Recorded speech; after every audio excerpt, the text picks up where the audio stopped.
तो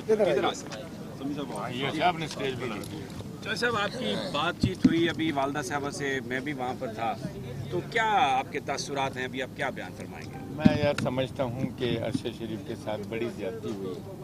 अपने मुल्क में नहीं, दियार के मुल्क में, दूसरे गैर के मुल्क में अब समझ नहीं आती क्या हुआ क्या नहीं हुआ। ये तो जब कोई हक़ाइक़ सामने आएंगे, लेकिन ज़ाहिर है कि दूसरे की गवर्नमेंट में सारे मामलात हैं, हमारे अपने मुल्क में तो कुछ है नहीं इस तरह की बात। अल्लाह करे कि कोई सही सूरत हाल हो, लेकिन तसल्ली सिर्फ एक बात की होती है कि अल्लाह ने उसको सिलेक्ट किया और उसको शहादत नसीब हुई। शाह साहब, कीनिया का अखबार ये लिख रहा है कि शायद कभी भी वो वक्त नहीं आएगा कि कोई ऐसी तहकीकात हो सके कि अरशद शरीफ के साथ जो हुआ उसका पता चल सके। इसका मतलब है कि उनके अदारे बहुत ही फिर कमज़ोर हैं। अगर वो इतने बड़े इंसिडेंट को भी प्रूव नहीं कर सकते हैं, हम तो फिर और कुछ कह ही नहीं सकते हैं, क्योंकि हमारा और उनका मुल्क में हम कुछ जाकर कुछ करने से तो रहे, लेकिन ये कि इसका मतलब उनके अदारे बहुत ज़्यादा कमज़ोर है। इस पर ज़रा अगर आप कुछ बयान फरमा दें कि फिर वो जो हालात हैं जिन्होंने अरशद शरीफ पर ये ज़मीन तंग कर दी और वो यहाँ से भागने पर मजबूर हुआ, यूएई से भी मजबूर करके उसको डिपोर्ट कर वहाँ से भी भगाया गया, तो ये कब ठीक होगा और ये क्या है? नहीं, ज़रा थोड़ा सा इसमें मेरी एक रिजर्वेशन ये है, देखो ऐसी सिचुएशन तो हमने भी फेस की थी, लेकिन मुल्क नहीं छोड़ा था। उसकी वजह ये है कि अगर हम प्रेशर में आकर ये काम करेंगे ना, तो फिर हर तीसरा आदमी, आप भी समझ साहब, बाहर ही जाएंगे किधर। ये ज़रा पता नहीं किन हालात में वो गया है।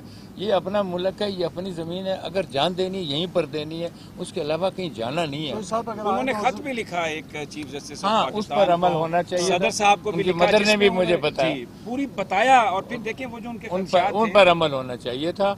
अगर वो खुद नहीं कर सकते थे, वो किसी सबॉर्डिनेट को मार कर देते, आईजी को कर देते, उस पर अमल होना चाहिए था। लेकिन मैं एक बात का, मैंने जैसे कहा ना, ये वतन अपना है, इधर जो है ना जान देनी कबूल है, जाना नहीं है इस मुल्क से। अभी आप हुकूमत पाकिस्तान से क्या कहेंगे? मैं तो ये कहूँगा कि वो कीनिया की हुकूमत को प्रेशराइज करें, सही हक़ाइक़ लेकर आएँ। कि जैसे आपने आज ही खबर दे दी कि कीनिया का अखबार कहता है कि वो कर नहीं सकेंगे, इसका मतलब कि उनके अदारे कमज़ोर हैं बहुत ज़्यादा। लेकिन हमारी हुकूमत अगर चाहे तो वहाँ पर उनको प्रेशराइज करके बहुत कुछ वहाँ से मालूम कर सकती है। आप समझते हैं कि इसमें यूनाइटेड नेशन की कोई सपोर्ट ली जा सकती है? उसमें कोई दम है? नहीं, हमारे मुल्क में इतना है कि हम इंशाल्लाह उनको जो है मजबूर कर सकते हैं। यूनाइटेड स्टेट्स की तो वहाँ पर चली जाती है जब हम खुद कमज़ोर हों। अल्लाह का शुक्र है हमारा एक है, और वो हमारे फॉरेन ऑफिस की ड्यूटी बनती है कि वहाँ जाकर ये करें। एक आखिरी सवाल आपसे कि अगर अरशद शरीफ को यहाँ पे ना प्रोटेक्शन मिली, ना किसी ने तहकीकात की, तो अब उसकी शहादत के बाद कुछ होगा?